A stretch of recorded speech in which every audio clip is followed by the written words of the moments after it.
Now, sometimes you have to come to grips with reality and with truth. That's what was good for me when I met Mr. Schoff. I was 25 years old.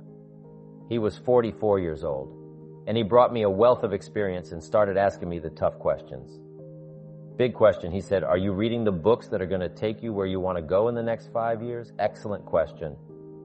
So you want to make sure, I would assume, for all of you to get where you want to be in the next 5 years, you're either reading the right books or you're not. That's kind of a brilliant statement, right? You're either engaged in the disciplines or you're not. But here's what we don't want to engage in. Disillusion. Hoping without acting, wishing without doing. So the key is to take a look and say, where am I? What could I do to make the changes to ensure I can take more certain daily steps toward the treasure I want? The mental treasure, the personal treasure, the spiritual treasure, the financial treasure. I don't want to make any errors.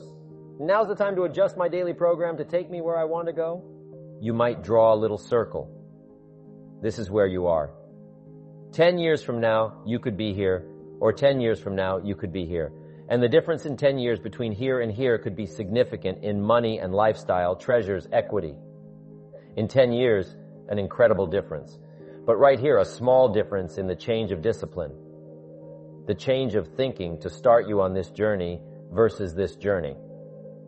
Now, it's also very important intellectually to know whether or not you're headed this way or this way. And once you decide 10 years from now, I think that the gathering of my intellectual and personal and spiritual and moral and economic treasure may not be that great. The key is to start right now making these changes to walk this new road. But here's what's exciting to me. Just a few daily disciplines make a great deal of difference in 1 year, 3 years, 5 years. Just a few daily disciplines. Whether you wind up here or here, good question. 10 years from now, you will surely arrive. The question is where?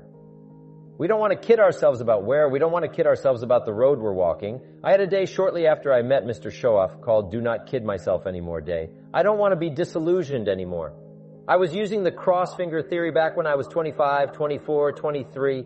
I finally decided that the cross-finger theory was not going to get me what I wanted. That isn't where the treasure lies. I'm going to have to make sure which of these ways I'm headed. But a few reading disciplines, a few disciplines of mind, and a few disciplines of activity can make all the difference in the world, whether you wind up here or whether you wind up here. Just a few changes. Sometimes we get the idea that we're doing about 10% and there's about 90% more that we need to make the difference for our fortune. And probably the opposite is true. We're doing enough things to have bought and shared in the good life so far, and maybe all you need is that extra 5%, 10% of intellectual change, activity change, a refinement of discipline, a refinement of thought. And all we need are the ideas to make those simple changes. The equity starts gathering in 1 year, 3 years, 5 years. So here's one of the key questions of the evening. Starting tomorrow, what are you going to do that will make a change in your life's direction? Good question. What are you going to do starting tomorrow that will make a difference? Now see, if you don't do something starting tomorrow that will make a difference, guess what? It's going to be the same. That way you can guess what the next 5 years are going to be like. Look at the last 5. Because the next 5 are going to be like the last 5 unless you make your key tomorrow. Change it all, or change a little, or change something, or don't change. It's choice time. You can do whatever you want, but it's nice to know that any day you wish, you can change your whole life. What can you do starting tomorrow that will make a difference?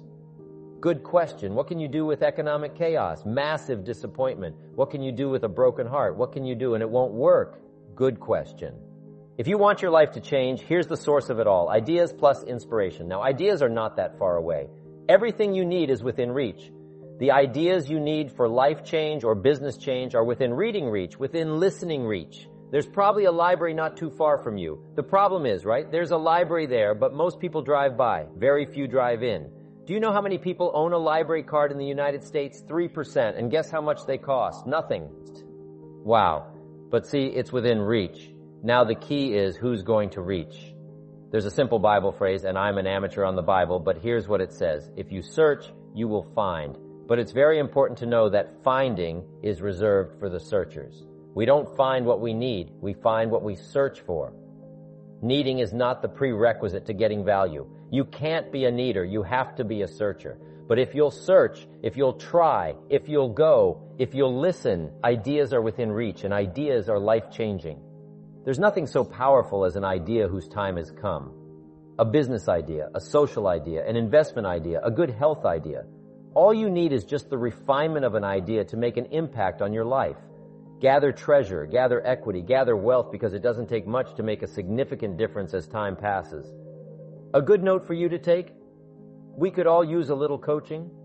Listen to someone's experiences and see if it might cause for you a little moment of correction so that you can make some changes that'll add up to some extra worth in the next 1 year, 3 years, 5 years. All kinds of ideas, health ideas, enterprise ideas, living a better life ideas. Now, if you're excited and you're ready to change, find out how things work. The first key to doing better is to find out how to change your life. Really, you need ideas. There isn't anything an idea can't change. And Shoaff taught me the major problem is lack of an idea, not a problem. At first, I didn't have any money. I said to Mr. Shoaff, I don't have any money. He said, that's not a problem. Now see, up until then, I always thought it was, right? I was confused. He said, no, the problem is lack of an idea on how to create money and wealth. It isn't lack of money, it's lack of ideas. So if you get the ideas, you can change anything. Now, to get ideas, you need a constant study of finding out.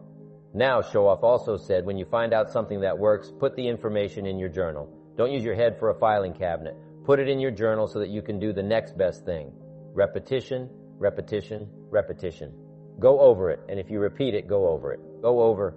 Sure enough, someday, some mysterious day, the idea takes root, starts to grow, and shows up in your bank account, in your dress, in your personality, and in your lifestyle. But capture the ideas in your journal. Find out how things work. Shoaff gave me this word for my life change. He said, study. Great word. If you wish to be successful, study success. If you wish to be happy, study happiness. If you wish to be wealthy, study wealth. Don't leave it to chance. Make it a study. Some people just go through the day with their fingers crossed. See, that won't do it. You've got to study the things that can change your economic, social, spiritual, personal life. Become a good reader. All of the successful people I know and work with around the world, they're all good readers. Curiosity drives them to read. They've got to know. Become a good reader. Now, that's my opinion. Listen to the other lecturers and listen to me and make up your own mind. Don't be a follower. Be a student, okay? Really, for life change, you got to read. One way to learn is from your own experiences, but another way to learn is from other people's experiences. See, one book might save you 5 years if you read it. Did you know there are books on how to be stronger, more decisive? Be a speaker, be a leader, have a better effect on other people. Develop your personality. Did you know there are books on that? And people don't read them. How would you explain that? And they can read. Did you know that hundreds of successful people have written their stories in books? And they wrote down how they did it, and people don't read it? How would you explain that? The guy's busy, I guess. You know, you get tied up.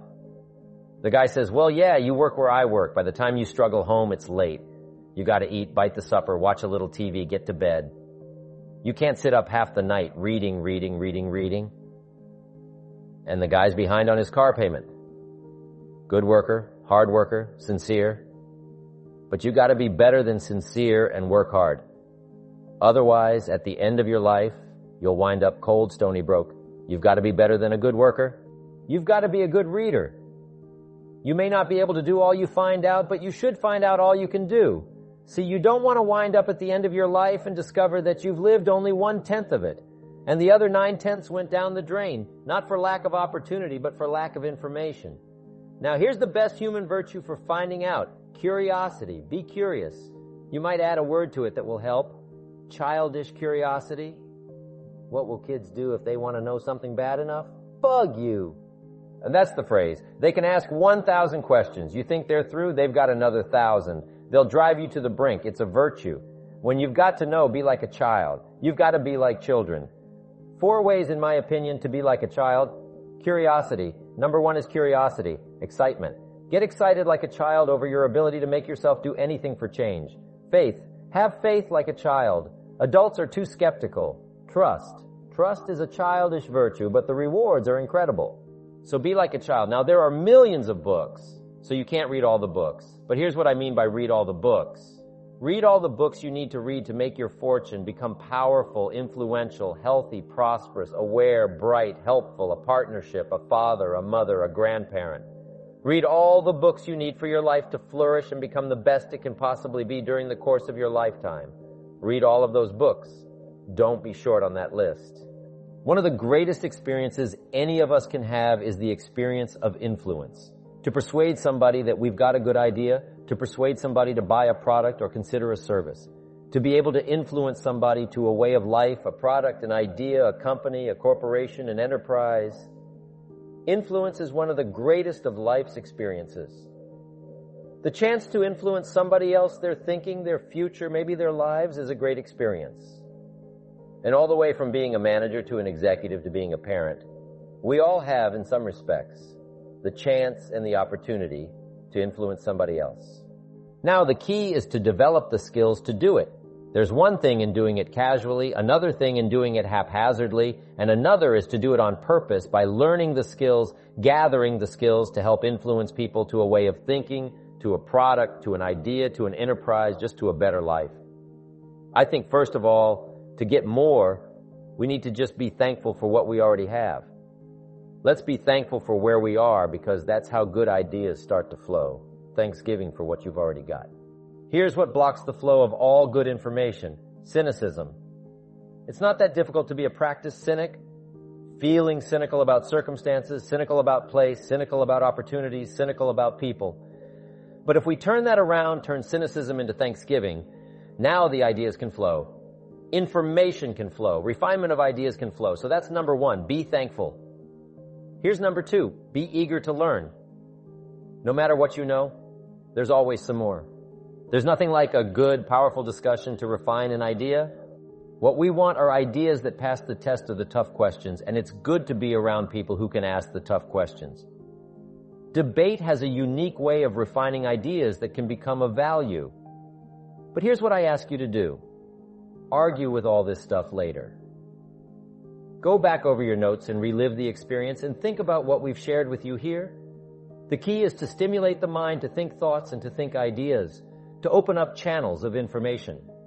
Refinement of intellect is where the future fortune lies, but be eager to learn. And the last comment is, be a good listener, which isn't easy. These days everybody wants our attention. Radio voices and television voices and advertising voices and political voices and social voices and religious voices and community voices and family voices. How do you sort through all the voices and give extra time to a voice of substance? It isn't easy, but if you practice the art of good listening, no telling what you can find in the way of ideas that can help change your life. The next keyword is inspiration. Inspiration is a mystery. Why some people are inspired and some are not. Who knows what that mystery is? Emotional vitality. Some people have this incredible zest for life and an appetite for living well and doing well, and others seem to take the ho-hum attitude, let it slide, and hopefully it'll work out anyway. I don't know what the difference of that is, but it is exciting to watch people who are inspired. But I think the key to it all is self-motivation, personal inspiration, drawing emotional vitality from life and the challenge, going for it. We all admire that. Now, just a personal word. I don't know where I've caught you in this particular lecture series. Maybe this is springtime for you. You've got a new opportunity going, and no telling what you're going to make of it, and you're all excited. Maybe some of you, we've caught you in harvest time. Maybe you're celebrating. Maybe this is the summertime for you, when sometimes the going is tough and the weeds are attacking your garden and the bugs are after your values. Summertime is an interesting time. It's not that easy to last from spring till fall. Summer is a test, especially when the creditors are calling. So, I don't know. Maybe we've caught you in a testing time. Maybe this is a challenging time for you, the summertime. Maybe I've caught you in winter, and I'm sure we've all had some of those winter times, sort of desperate times, decision-making times.